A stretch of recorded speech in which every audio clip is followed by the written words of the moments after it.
প্রিয় বন্ধুরা, আজ পবিত্র জুমার দিন।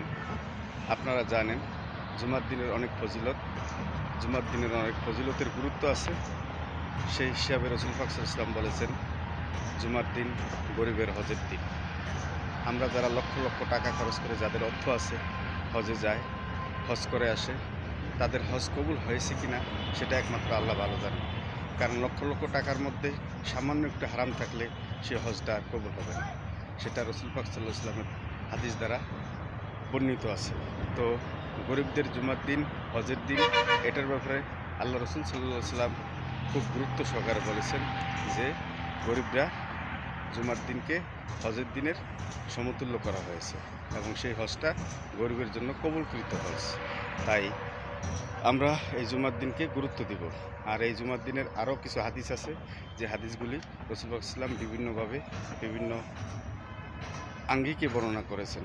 জুমার দিনের ফজিলতের আরেকটি ফজিলত হলো যে সর্বপ্রথম মসজিদে যাবে তাকে আল্লাহ রাব্বুল আলামিন একটি উট কুরবানি সওয়াব, আল্লাহ রাস্তায় কুরবানি দেওয়ার সওয়াব দান করবেন। দ্বিতীয় নম্বরে যে যাবে তাকে একটি গরু কুরবানি দেওয়ার সওয়াব দিবেন। তৃতীয় নম্বরে যে যাবেন একটি খাসি বা দুম্বা কোরবানি দেওয়ার সওয়াব হয়, সেই সওয়াব দান করবেন। তারপরে একটি মুরগির ডিমের সওয়াব দান করবেন। তো এটা তো আপনারা জানেন, শুনেছেন অনেক আলেমের কাছে, অনেক আলেমের মুখে।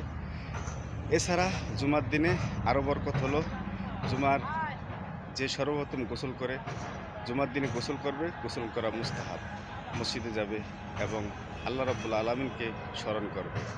জুমার দিনের আরও গুরুত্ব হলো, জুমার দিন যে ব্যক্তি বেশি বেশি দরুদ শরীফ পাঠ করবেন, আল্লাহ রাব্বুল আলামিন 10টি করে রহমত তাকে দান করবেন।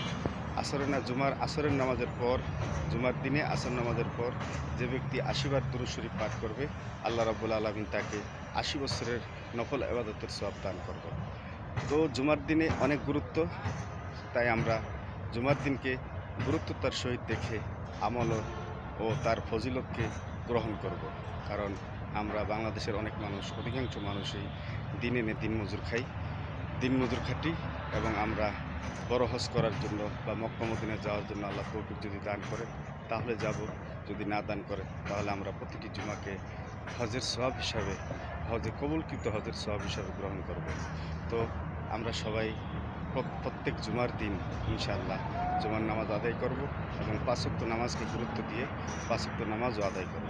5 ওয়াক্ত নামাজ হলো মূল, জুমা হলো সপ্তাহে একদিন, এটা প্রতি সপ্তাহে আসে।